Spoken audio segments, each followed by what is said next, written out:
be live. I think we are live. Yep. All right. So we're live now. All right. So now, well, first of all, anyone who's going to be watching this archive, because I doubt if anyone's going to be watching this live, because this is a very impromptu hangout. And actually, we decided to go live for the benefit of anyone, well, actually, so that anyone else who wants to know about what we're discussing can benefit from it. And what we were discussing was collective nouns, dealing with Middle Egyptian or Middle Ranykemet grammar. And we were discussing collective nouns. And while having this discussion, you know, we kind of decided other people may learn something from it. So might as well go live or at least record our conversation. This should be a brief conversation because we're only talking about one particular point in grammar. So we were discussing collective nouns, and I was discussing it with Sister Tonicah, and we were having a good discussion. So let's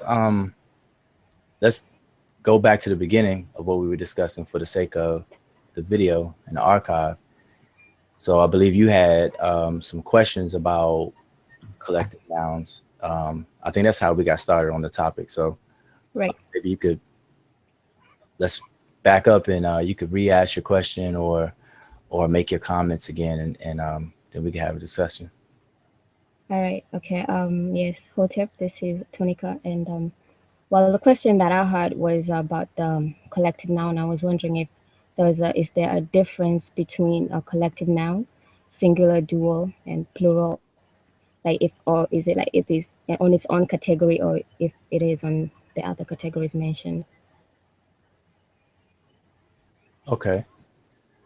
I'm sorry. I was actually, you know, I could never get used to the Google Hangouts. Okay. So. Okay. Well, what do you need me to ask it again? Yeah, What happened? I'm sorry. Yeah. Okay. Well, yes. No, that's all right. Well, the question that I had was that if there was a difference between the collective nouns, because we know about the different groups when it comes to dealing with numbers. We have singular, we have dual, and we have plural. And I was wondering if the collective noun does it stand on its own different category apart from those mentioned? Yeah, that's a good question because what you're asking about is a property of grammar called number. You know, and a lot of people, you know, a lot of us, we're familiar with number or we're familiar with gender. People speak about gender of words, of nouns. Gender will be masculine or feminine or neuter. You know, like masculine would be he, him. Feminine could be replaced with she or her, and neuter could be replaced with it. You know, like a animal as we call it. You know, so that would be gender. But then you have number. Nouns also can point out or express the number of things that is being referred to. So whether it's a book, one book, or books. And in English, we only have two numbers, which is singular and plural. But in Middle Egyptian or Middle Ranykemet, as we call it, there's three. There's three numbers. There is singular, then you have dual, and then you have plural.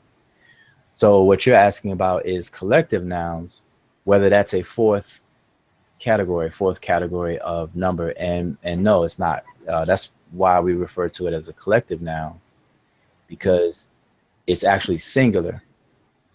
And I guess the best thing in English, as an example, would be like if you have a group of people, but you refer to them as one unit, even though the unit is made up of 100 people, you know, but in the grammar, in the way we speak and everything, it would be a singular.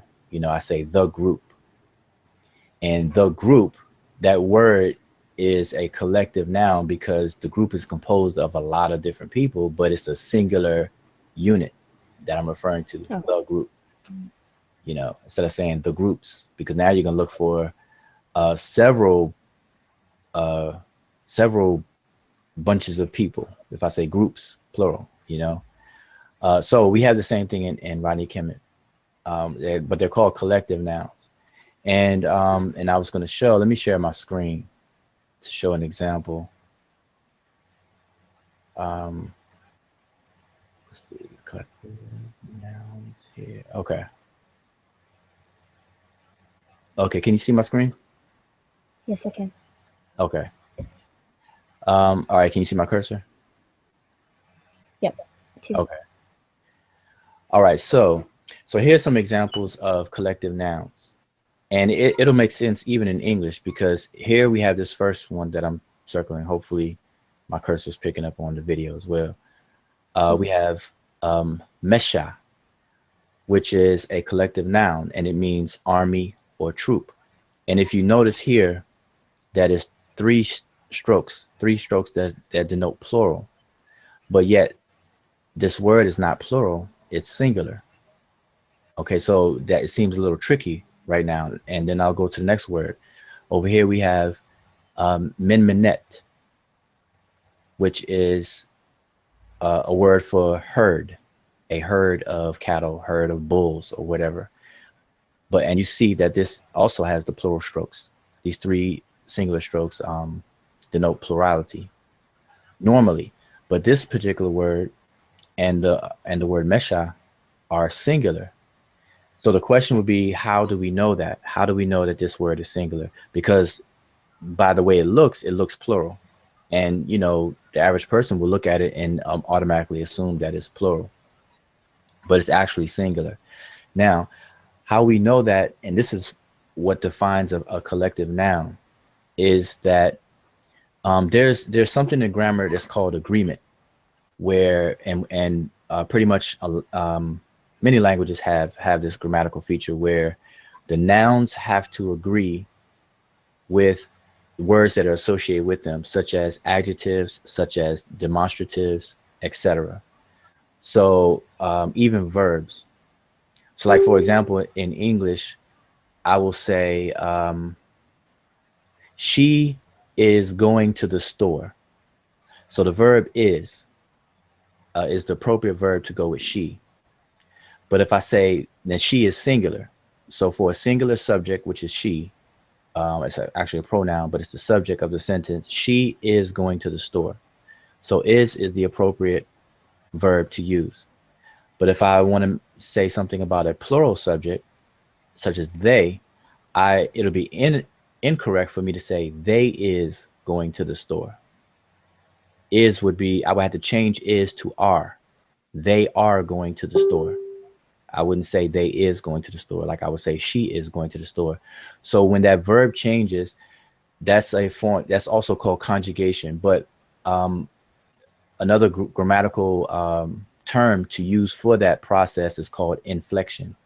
So inflection is when the form of a word actually changes, and it changes so that it can be in agreement with the word that it's associated with, in this case, the noun. So this is how we know, in our example here on the screen, this is how we know, it's through the process of inflection and agreement that we know that these two words here are singular. And the bottom two are showing examples of this. So for this example, I'm showing a demonstrative on both words. So here we have mesha, which is the same word up here. But now we have a demonstrative, and the demonstrative are words that point out a thing. So in English, it would be this, that, these, or those. So this and that would be singular demonstrative, and these and those would denote plurality, plural. Okay. So here we have Mesha Pin, which is a demonstrative saying this army or this troop. Now it's singular.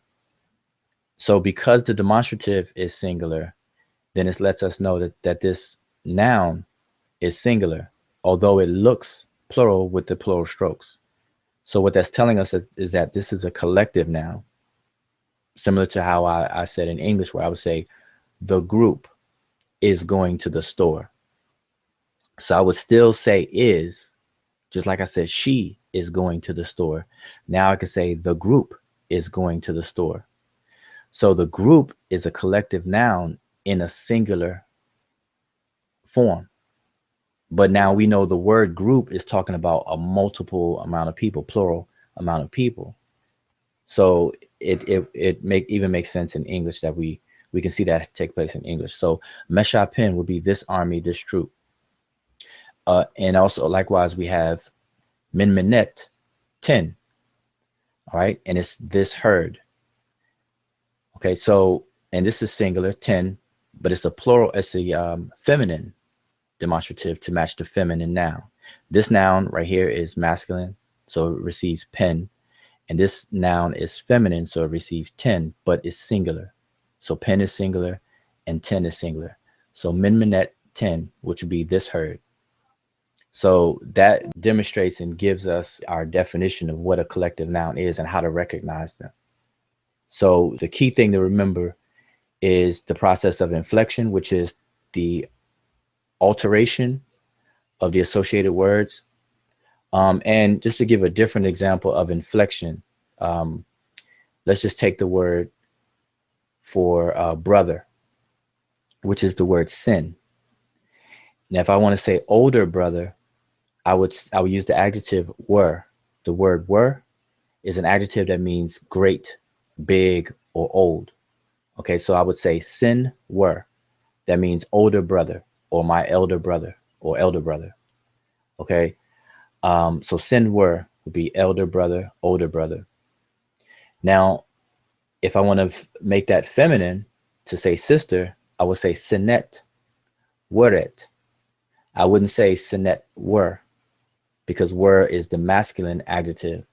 So because sinet is feminine, it's causing inflection on the adjective were to also include the T, the feminine ending of a T on the adjective as well. So sinet weret, elder sister. So sin were, sinet weret. Okay, so the noun is triggering the adjective to have an inflection, which is to change form, and the form is changing so that it can agree. The key to knowing about gender, number, and with these collective nouns is to understand inflection and agreement. Once you wrap your mind around that, then it would be pretty straightforward. So I'm not sure if I covered. I know I didn't mention all this earlier, but hopefully that was clear to you. And if it's clear to you, hopefully it's clear to everyone who will be watching this.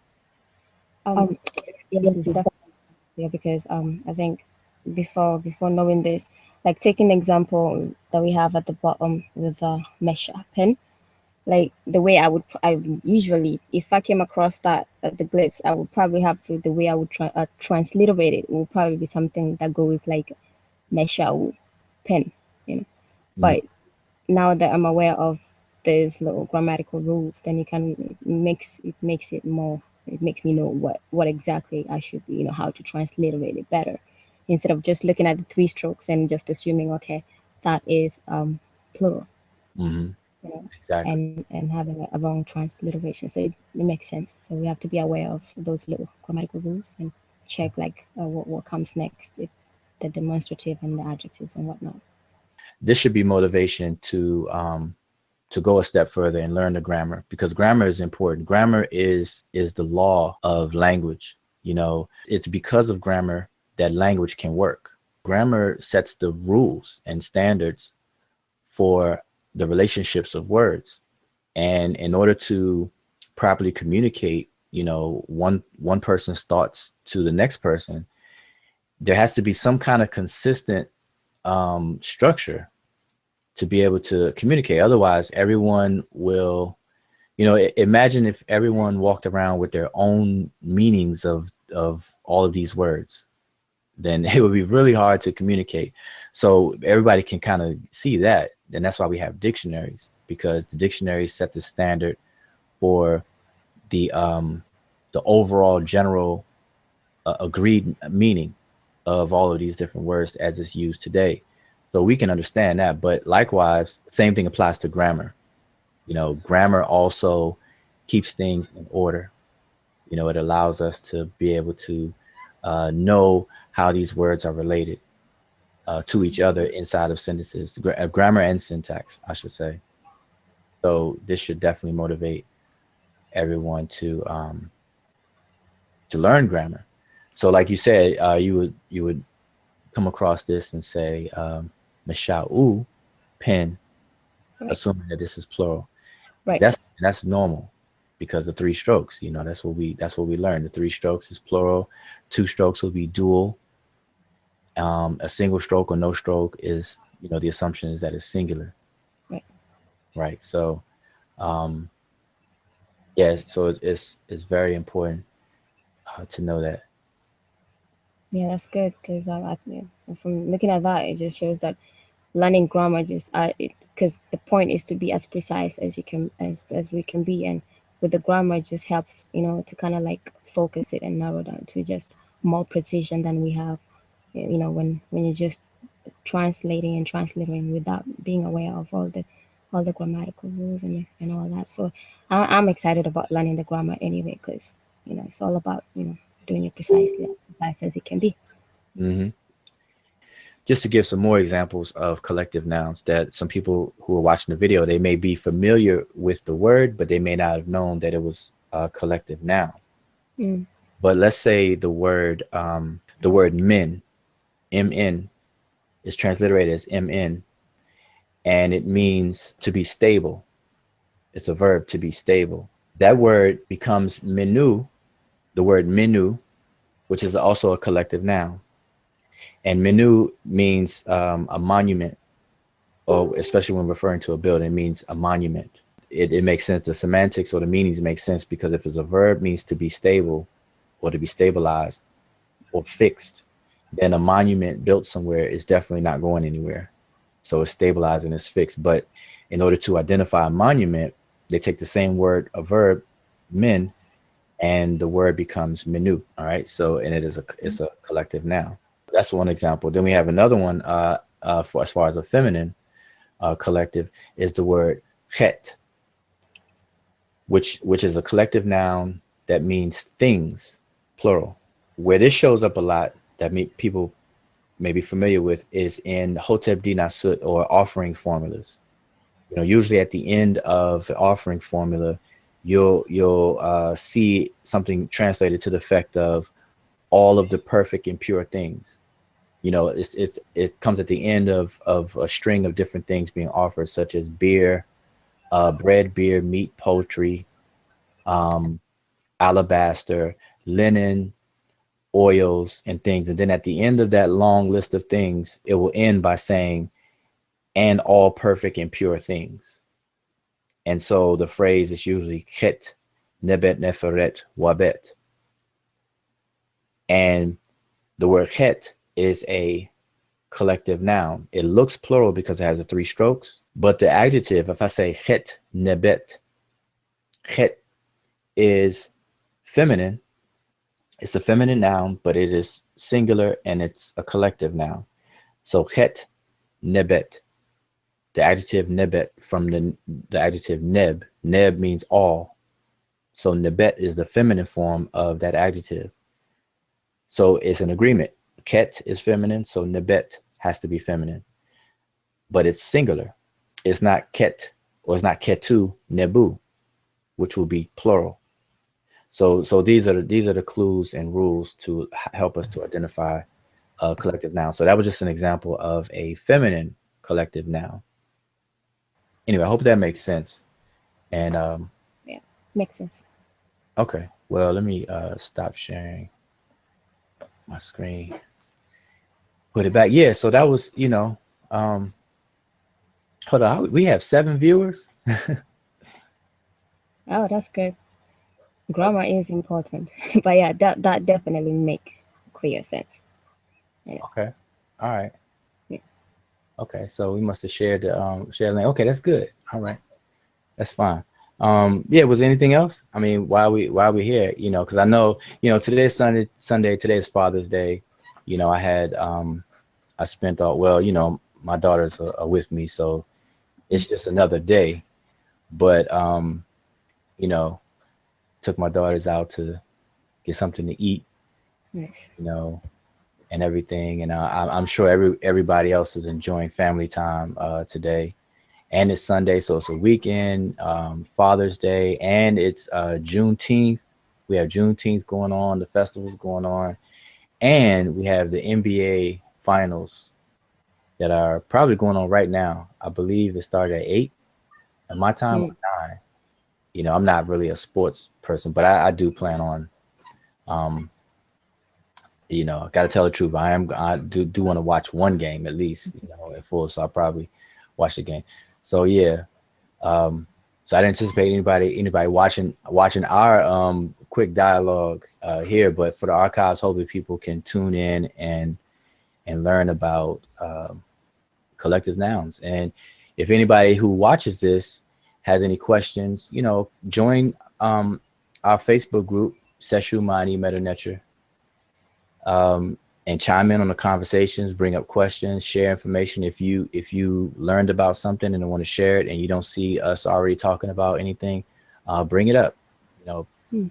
post links, post pictures, and we discuss it. The group, you know, we focus on the language, but you know, also the culture of Kemet. You know, we don't strictly just deal with, you know, the grammar, and we're not robotic. We flexible enough to talk about the culture, but we want to you know, kind of tie it into the language, because that's our focus and purpose. You know, Seshew, Madi, Medew, Seshew, scribes. You know, loyal scribes of the divine words. That was just our quick conversation on collective nouns.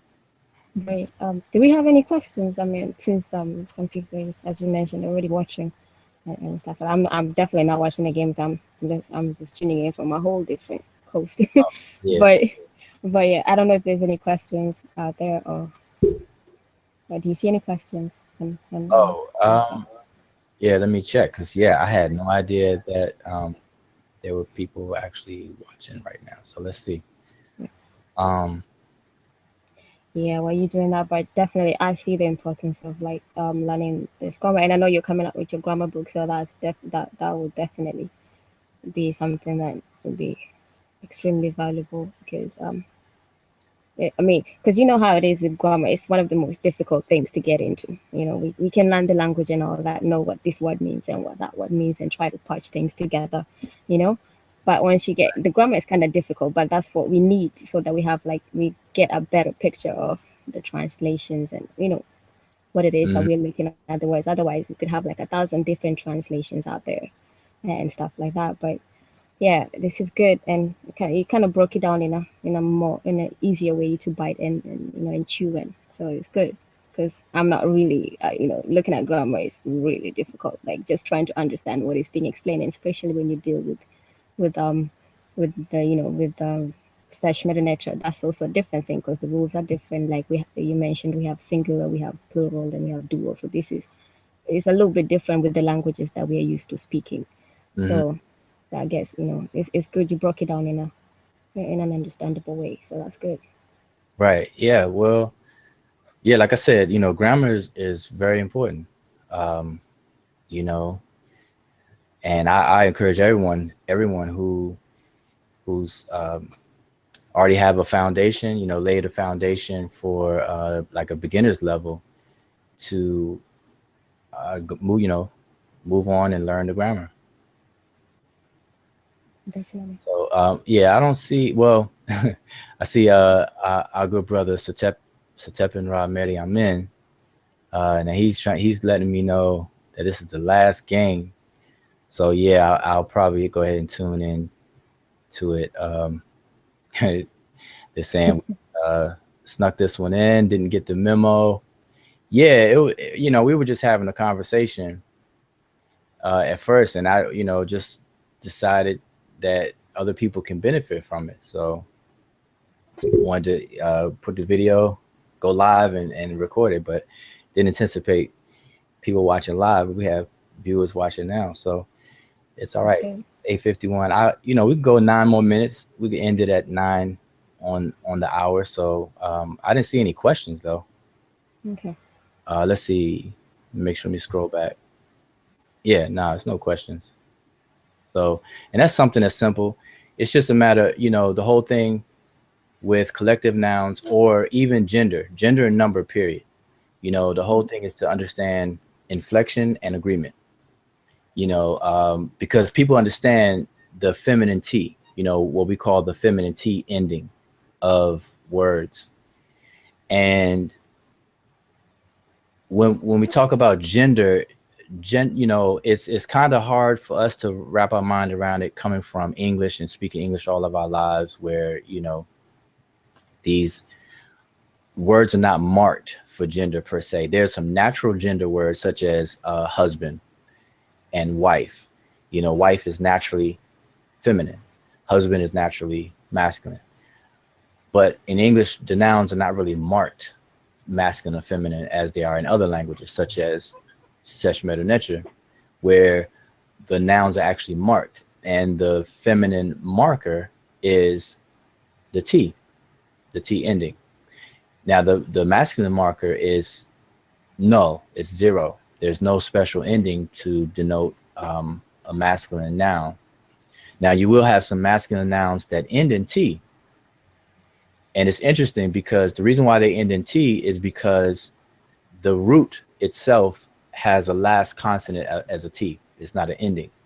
So it gives the appearance that it's feminine if you're looking at it in the glyphs, but it's actually masculine. Now, the question is, how do we know that?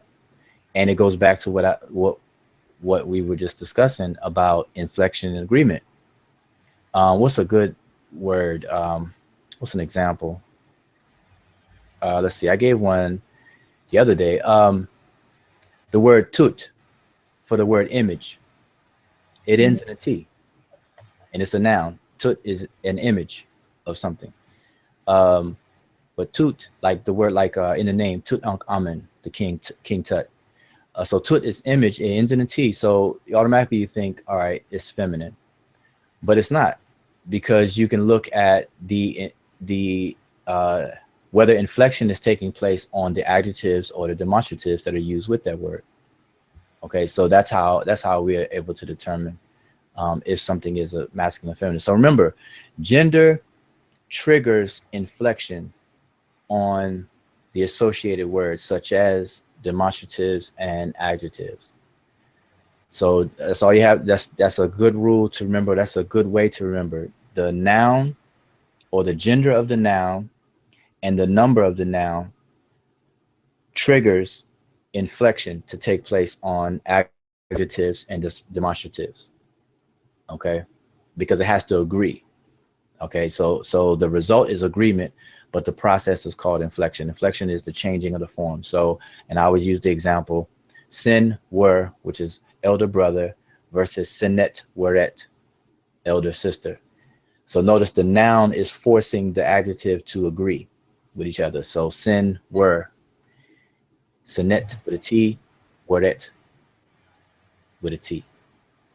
And that's just really interesting. So it kind of just lets us know that that the whole point is to understand agreement and inflection. Then you'll know what gender and number really means, because we think of gender as a biological sex thing, like we associate masculine with men, feminine with women, like biologically or whatever.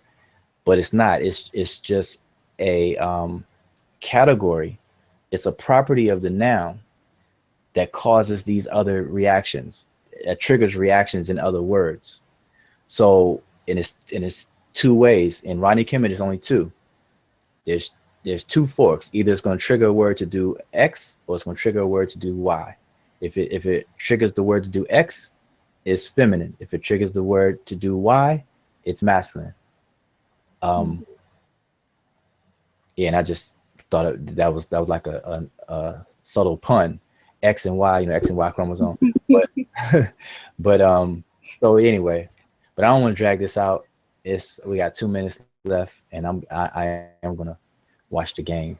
This will be my first game I watch of the NBA season. So I know people are gonna be like, "Oh man, I know I'm gonna catch it for saying that." Like the other day, like a couple of weeks ago, I'm up here saying I'm, I'm using the field goal for or a touchdown for basketball. So I caught it for that for saying that. But no, I do know what basketball is and everything. You know, I play basketball and stuff, so I don't want to give people impression like I have no clue. But yeah, I'm just not into. I mean, I used to be into the basketball. You know, my favorite teams, the Lakers. So I'll be telling on myself if I start naming my favorite players. I'll tell my age, and I'm not gonna do that right now. So, you have anything else you wanted to say? Uh, no, no, that was very clear and to the point. So that's good. All right, you want to close out our session? I'll let you close us out. Okay, well, I will close out by saying Shem Hotep, and that means to leave you or go in peace. So thank you for watching, or for whoever's going to be watching at a later date. And as it's been said, I mean, definitely, if you enjoy this and it's something that you'd like to learn a little bit more, then we have a group page, and the name of the group is Seshew Maani Netcher. And I think we'll definitely put the link at the bottom. And yeah, so just join the group, and we discuss a lot. We are all learning in there. So yeah, definitely do that. And not to drag it too long, I'll just say Shem Hotep.